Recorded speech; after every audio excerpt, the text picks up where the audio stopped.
Welcome, Timmy, to Metallarium Pages. It's a great pleasure to talk with you about the new Roses, this new album, Sweet Poison, and more things related to the rock and rock in general. So we talk with the first question: how have you been during these crazy times? We started a pandemic 2 years ago. Now a war in Europe. So who knows what happened next couple of years? Alien invasion. Perhaps this machine takes the power. Yeah, man, it was a crazy episode in a life of a rock musician, you know. Uh, the past years before the pandemic came and the lockdowns like locked us all up, we were on tour all the time, you know, and we were at a point where we actually got a little tired of it, and we actually felt like, wow, this is pretty exhausting, you know.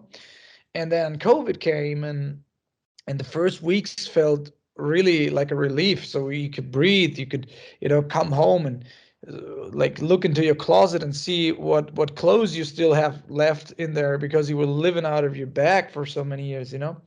So but after that it felt really strange because at a certain point you actually started thinking and wondering if you will ever be able to go back on tour again in your life, you know. And you start questioning yourself, you start thinking like, who am I if I'm not in a rock band, you know? What else can I do?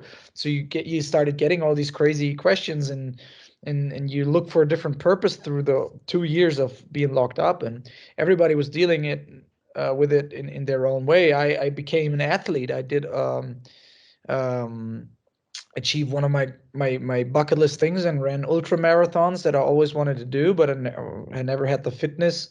And so I did that, and I gave my life in that situation a new purpose and started tried to be in the best physical shape possible. So if the touring will start again, I will be ready to rumble, you know. Hmm. Okay. Nice to hear. Nice to hear. A lot of experience there.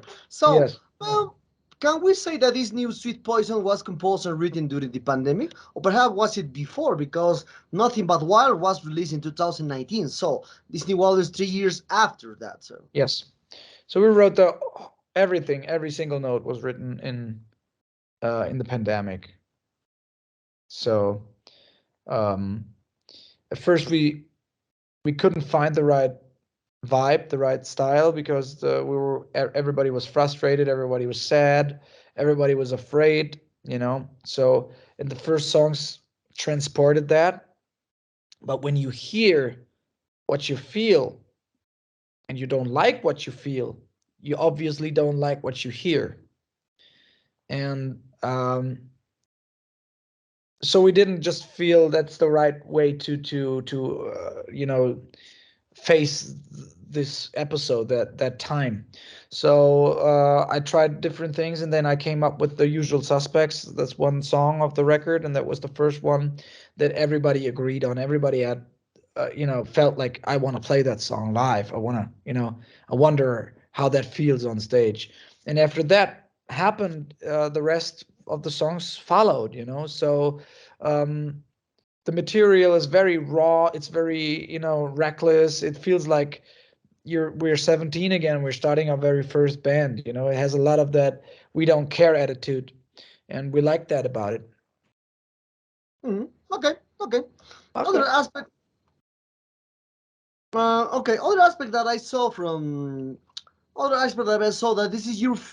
That's a curious thing because when I listen the new albums from especially for a lot of bands, and during this pandemic, there's a lot of chaos, turbulence, strikes in many ways, and this kind of stuff. But a curious thing happened. Usually the albums, usually the albums composed during this process, during this turbulent times, are more passive, nostalgic, melancholic. No, not because I. It's normally to compare with the previous work. Nothing But Wild. Nothing But Wild is more stronger, more furious in some aspects. But now you are more melancholic, more sadness in some songs. So, do you think it's necessary to be in environment in like war environment or pandemic environment to create this kind of songs more melancholic? I actually don't feel this way. I just thought that like the one there's one melancholic song on it, which is called "Veins of This Town," but all the other songs are pretty much very positive. I would say songs like uh, "Playing with Fire" or "First Time for Everything," "Sweet Gloria," and "The Lion in You." All these songs. I can't actually say much about this because I thought that we came up with a very positive record. And if you feel the way that it's more melancholic, I would say maybe, yeah, I agree on "The Veins of This Town." And "True Love" is a song that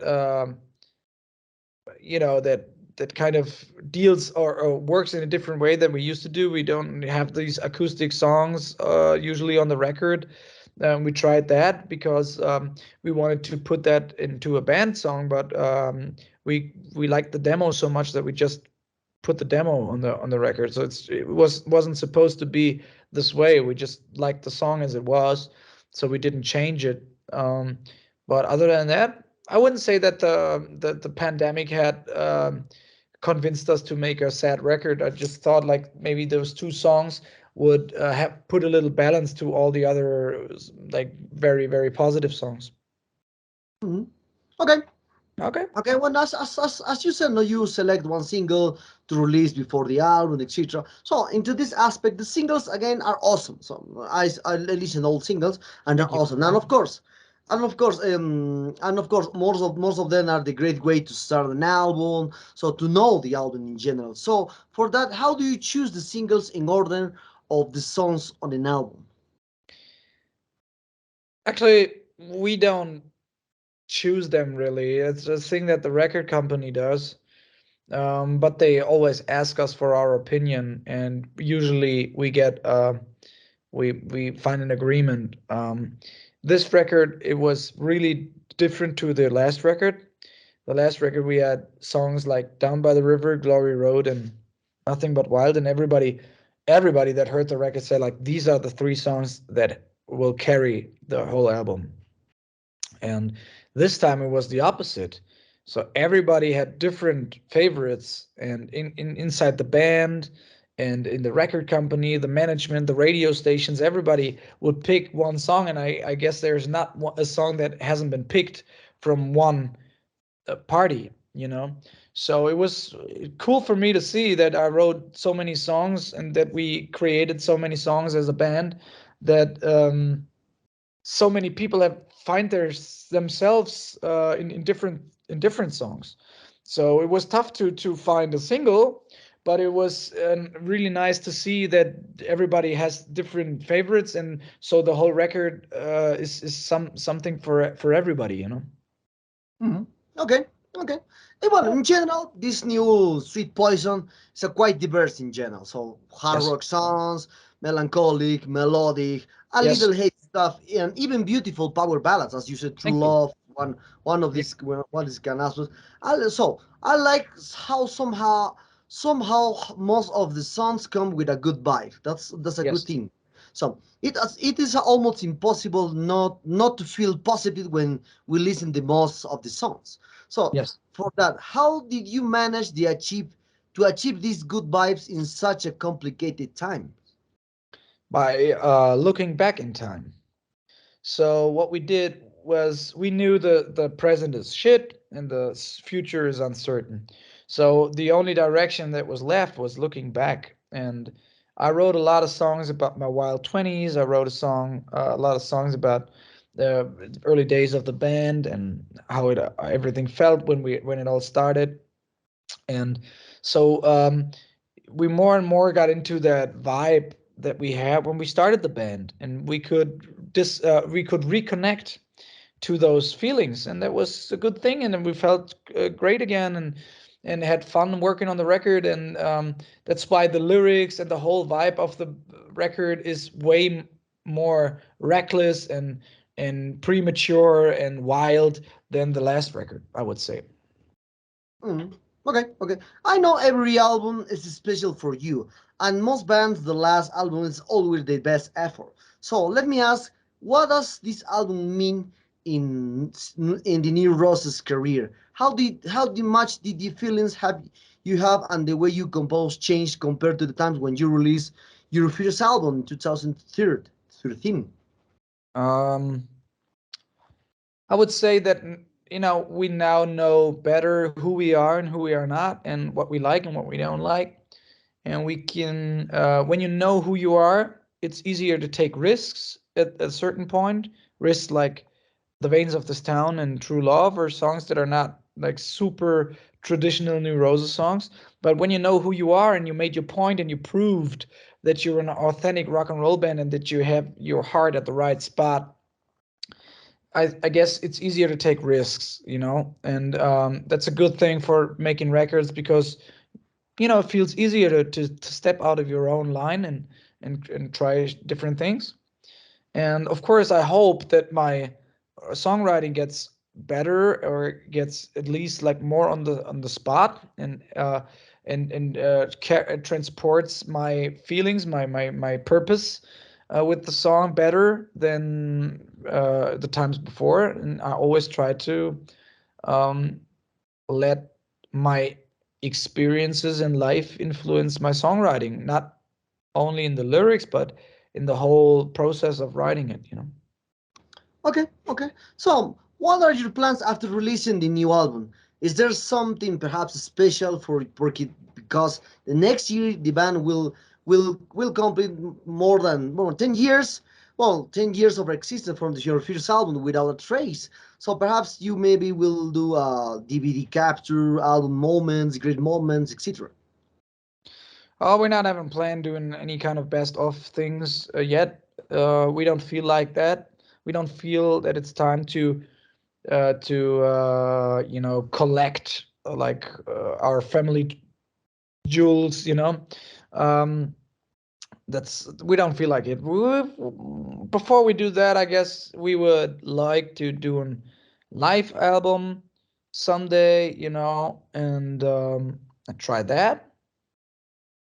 But other than that, we just have planned to go to keep on touring and making records and celebrating the music of like our music with the fans. It's a good thing. That's why we do it.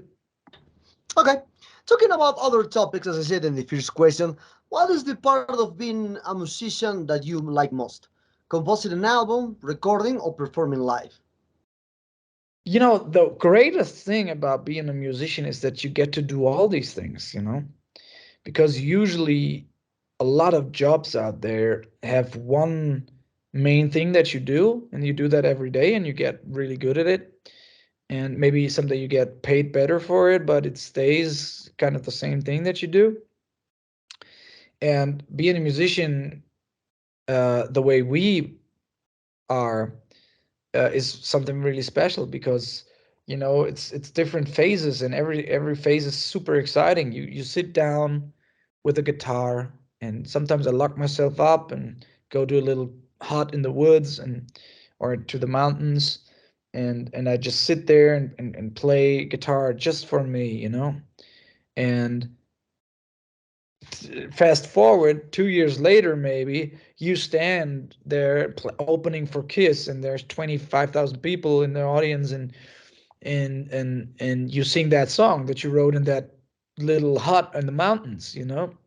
So that way is so exciting, from an idea, from a thought, just one thought that crosses your mind in the right moment when you have the guitar, and you turn that thought into a verse, and you turn that verse into a song, and then you turn that song into an album, and you turn that album into a tour, and everything expands. It's a real great thing, and it's great to work with your head and with your fantasy, with your imagination, but then turning those fantasies, those imaginations, into real music, and then turn that real music into a tour that people show up to, and you meet people, uh, all under that headline of that new songs that all comes from your fantasy.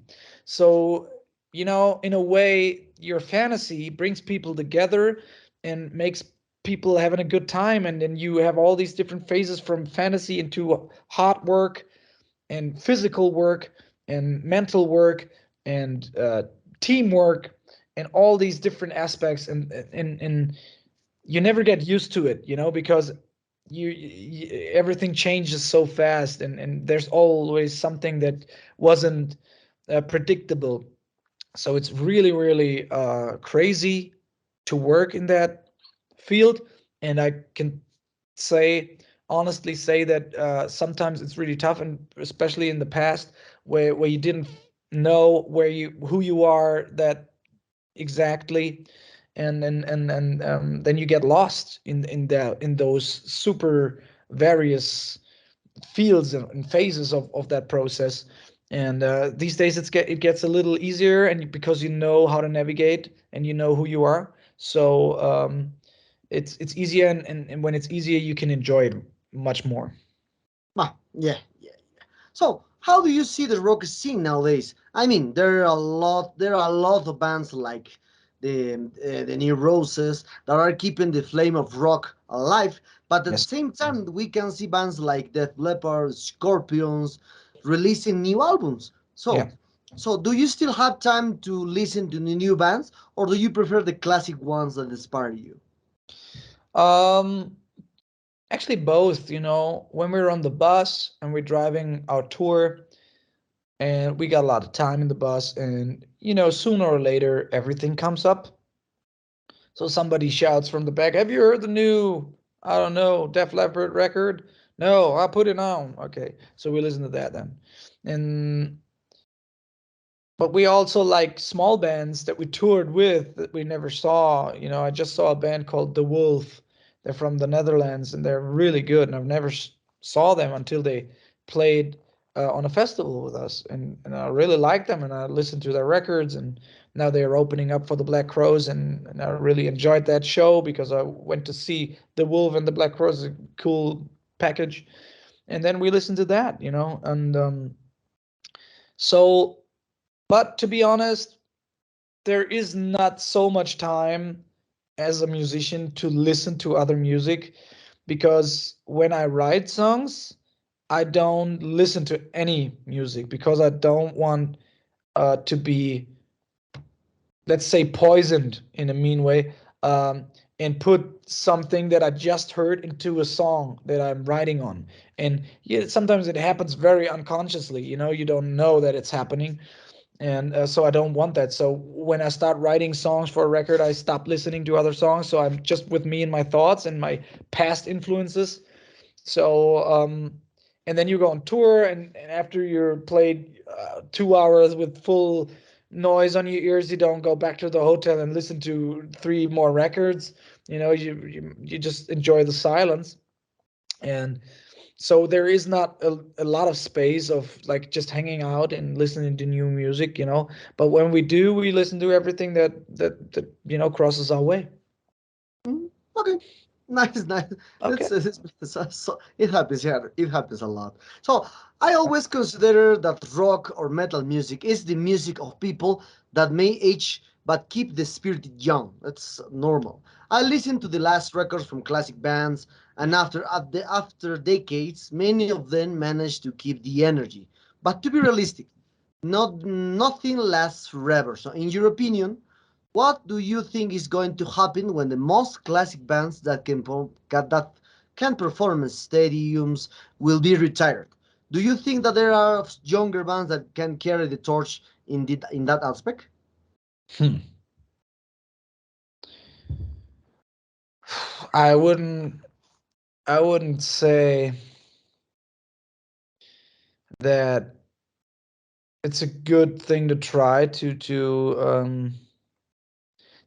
just step in somebody's shoes. you know so if we would dress up like Kiss tomorrow, when they maybe, or after they really did their final show, if that ever happens, fortunately they keeping on, but let's say they played their last show, and there's a band that dresses up like them or almost like them and doing the like, I wouldn't say that the Kiss fans would say like, okay, this is my new favorite band. So what I mean by that is, of course, Kiss didn't do. They have their influences and they sound a lot like other bands. They have their comparisons with AC/DC and with all these bands. So there are like connections between all of them.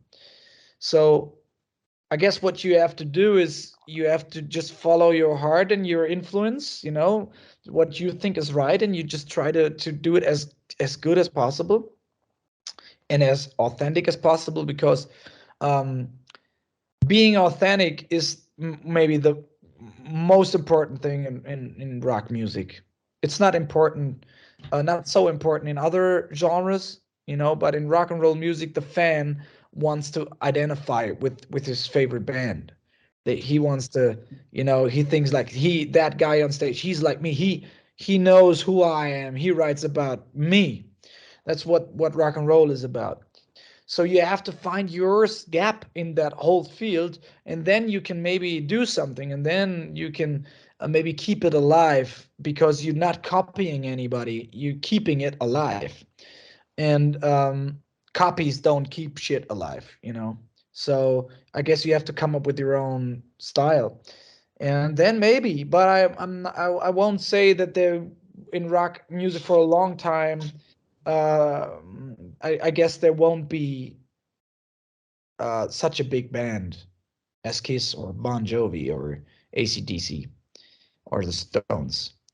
Maybe someday in the far future, but at the moment I have the feeling that rock and roll becomes what it used to be. It's like it goes back to that rebellious ground understatement kind of soundtrack to people's life that don't agree with the mainstream. Rock music became mainstream in the 80s and the early 90s, and then they pushed it too far, I would say, and they lost that connection because of everybody wanted to be on MTV, everybody wanted to be on the radio. Bands like Nickelback, I appreciate them for the quality of songwriting, but they were a big band, and but I guess they took it too far into the radio and put it too far into pop music. So it lost kind of their identity, and then the whole, think of the word rock and roll, the term, you know it's it's so used up. Every commercial, commercial for cars, for coffee machines, or everybody uses that term. We rock, you rock, we rock, everybody rocks. A product rocks. Rock and roll here, rock and roll there. Football players, soccer players, everybody uses that term. And so it's not what it used to be. It's nothing that comes from the under the surface of the uh, like the cultural state of the art. So I guess it goes back to that now a little. There's other things like pop artists or electronic dance music artists, DJs that are like on top of the world right now, and they making all the money and they filling all the stadiums, you know. And I guess rock music goes back to where it comes from. That's my feeling at the moment. Mhm. Yes, yes. So into this aspect, the music aims in industry changed a lot throughout decades, especially for classic bands from 70s or 80s and even 90s. So they have seen a huge change. But even for young bands like you, so like the New Roses, you may experience change in the last 10 years, 10 years with the way digital platforms become an important way to spread your music, not Yeah. like the 1990s or the beginning 2000s. How has been your experience with digital platforms, and how do you deal with the issue of fans not listening to full albums like before because they focus more on singles now? Well, we are on the cyclic time because in the 40s and 50s, the music spread by singles. Yes. So what you say is really true, and most people forget about that. So it's cool to hear that somebody remembers that rock music wasn't always an album specific music, you know. Elvis and all these guys, Little Richard and all these early rock bands and the Beatles and everybody, they worked over singles. They released maybe 8 singles in a year, you know. So that is where it comes from, and that like kind of confirms my theory that everything goes back to where it comes from, you know, in a way. So that whole album aspect goes backwards, and people don't care about that anymore that much, you know. So people want to have playlists, and it is totally understandable because it's so easy these days. It's so easy to access these things. Every radio station out there has now an online um, playlist generator. You know, you listen to the rock playlist of your favorite radio station, or the hard rock, or the metal, or the punk, or the country playlist of your radio station. You have Spotify, you have Amazon Music, you have iTunes, and all these things that generate. You know, they take everything you listen to, they analyze it, and then they, you know, just add shit to your playlist that you definitely gonna like because they know what you like already. So it's very easy, and they hit the target like 9 out of 10 times, you know, when they say, yeah, this, you could like this, and you click on it, and you can you can be pretty sure that you're gonna like it, you know, because they know everything that you listened to before. So you can't blame anybody for using these tools and listening to music like that, you know. So, but as a songwriter, and I guess it's a very important thing, you shouldn't care about that at all. And I'm in a very lucky position that I really don't think on deal with all these things at all. So I don't give a shit about playlists or digital platforms or uh, numbers of listeners and followers and Instagram and all these things, you know. So I'm interested in that to a certain point where I have my own feed or have interest in how the band does on Spotify or on Instagram, but only to a certain point, and that point is so uh, low that it doesn't affect my songwriting, my thinking, or my approach to music at all. So it has no position um, whatsoever in my creative process. Mm, okay. Well, with the technology, with the jelly games, other kind of fun, other kind of movements, other kind of things, especially into the arts.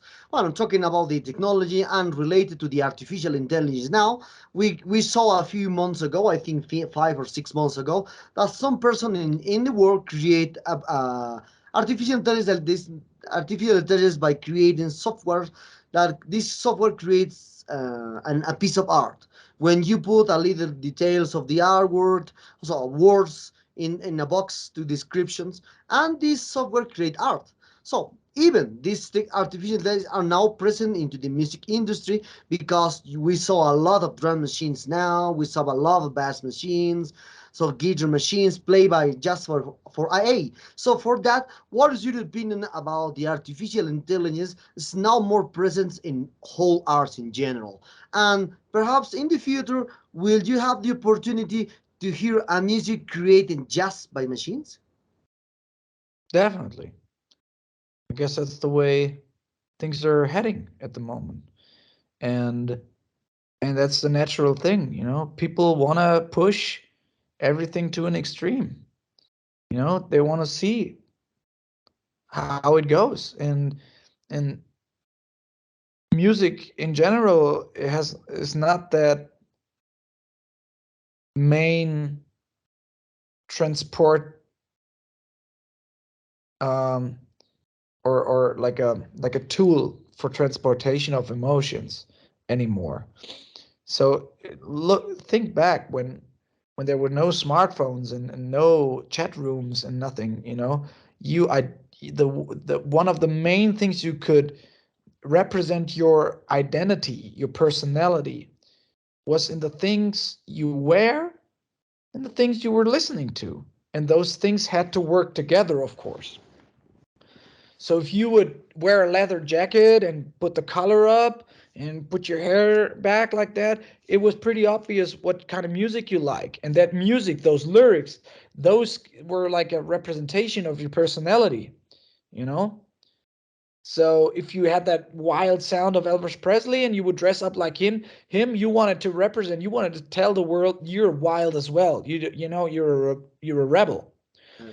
And these days, today, you don't need music as a tool anymore. And pop music at all became so meaningless. It's what it is today, you know. And I don't blame anybody for doing this, and I don't want to, you know, smother anybody's talent that is successful in pop music these days. But it has no edges anymore. You know, it's very pleasant. You know, it's easy. It's like background noise. It's like spa music. You know, you just, for the main part, you know. Of course, there are a lot of bands out there doing the real thing, but and I guess people will forget about music for a while, because you know it's like the tail wagging the dog, you know. So you think people don't want to listen to boring music anymore, but the more boring the music becomes, the less people want to listen to it, you know.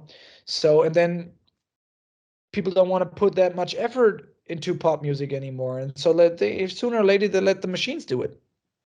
We're very close to do that anyway, you know. Yeah.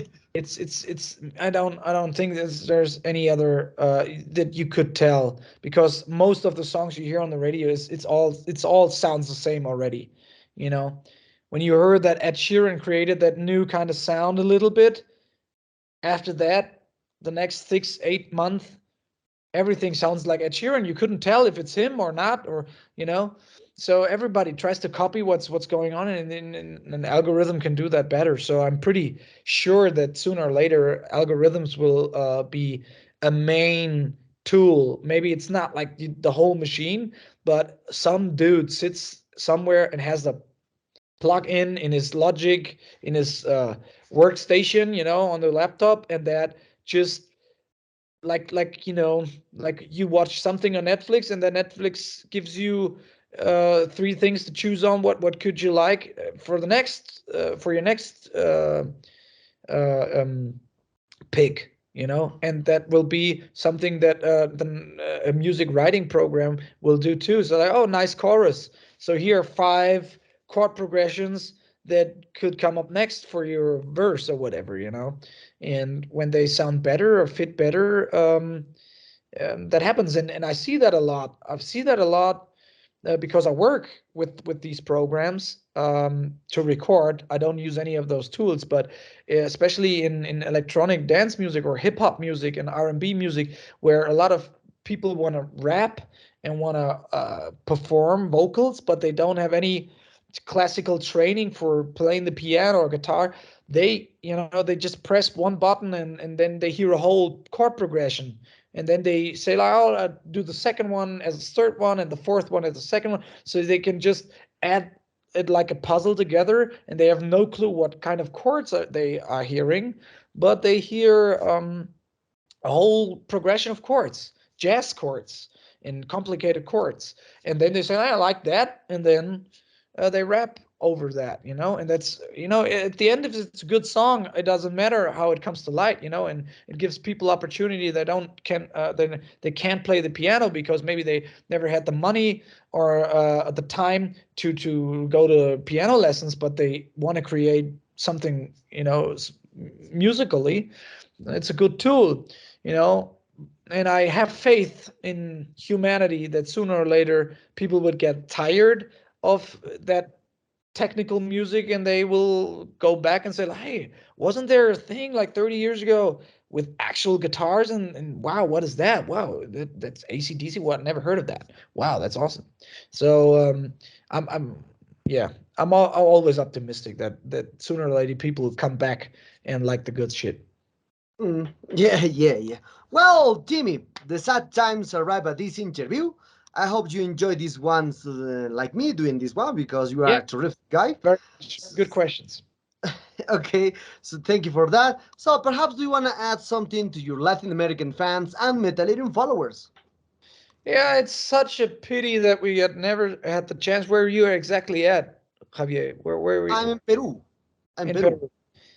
I've never been there, not privately and not with the band, and it's a shame. It's something that I always wanted to visit. Some place I really I'm excited for that place, and as soon as we can, we would love to come over because when I see Latin American like concert broadcasts of bands, it always looks like it's the most incredible place for rock music because everybody freaks out so much when bands show up there, and so it's something we definitely want to be a part of, and we want to come as soon as possible and have a good time with you guys.